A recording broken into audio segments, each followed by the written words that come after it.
Glad you made it back to the Chris Salcedo Show, folks. My next two guests are victims of big tech tyranny. Joining me now, founder of Jerusalem Prayer Team, Pastor Michael Evans, along with editorial cartoonist A.F. Branco. Gentlemen, welcome. Pastor Evans, we're going to begin with you. You're in charge of the pro-Israeli Facebook group titled the Jerusalem Prayer Team. Featured about 76 million followers, and Facebook took it down, claiming it was littered with hate and spam. And on top of everything, that they've been doing lately here, Facebook. Can we now regard this private company, Facebook, as anti-Semitic? What do you think? Well, here's the facts. Let me give you the facts. Thank you for having me on, Chris. Number one, here's what they said. We're removing the Jerusalem Prayer Team because you violated our rules and you spammed with unethical behavior. Now, let me tell you what happened here. Facebook got one of the biggest cyber attacks in its history, with over 2.3 million racist statements that poured in 72 hours onto our site, killed the Jews, Hitler should have got them all.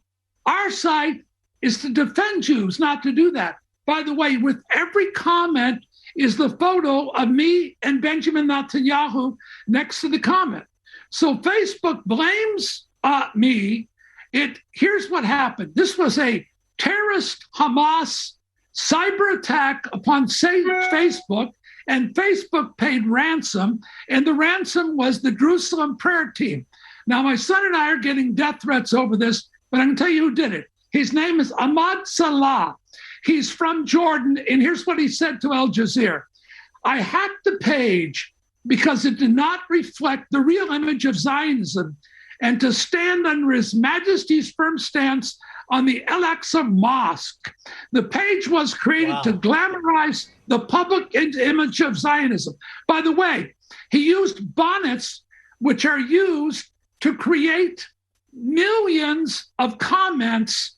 And now the last thing I'm going to say, and then I'll shut up.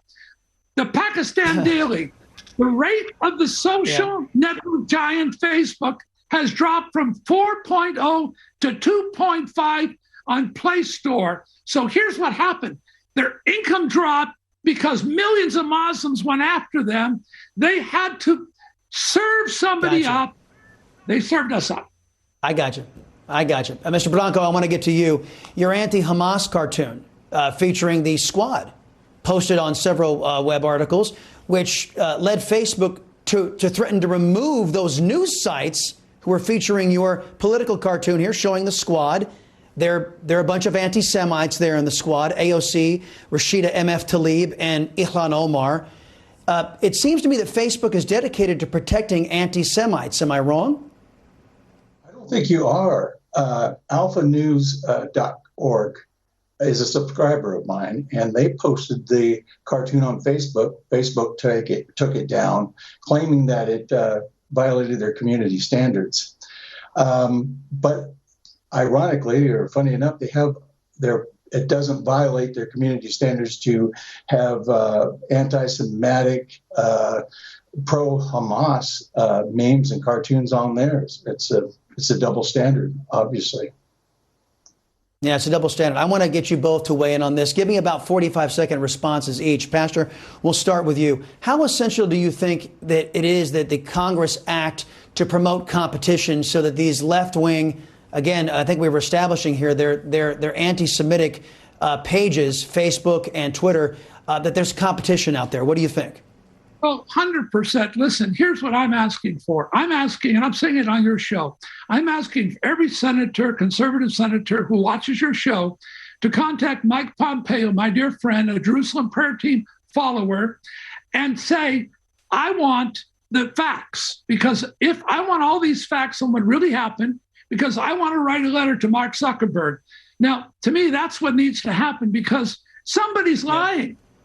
Somebody's lying. Well, either I'm lying. They're private companies, so I think our Congress must do something to promote competition. Mr. Branco, what do you think? Well, I think it's very important that our representative republic have a healthy debate, and we don't have that anymore. We have these big left-wing oligarchs taking control. They've looped us in and corralled us into this free speech type of arena. And then once we're all in there, they pull our mics out. That's not fair, and they've had the help of the government to do that. Now we need the help of the government to undo this. 100%. That's right. It's a bait and switch. It's a bait and switch, gentlemen. I think we all recognize what Twitter and Facebook have done to this country, and it's time that somebody stand up for us. Hopefully, it's our elected leaders at some point. Pastor Michael Evans and A.F. Bronco, sirs, appreciate the time. One assistant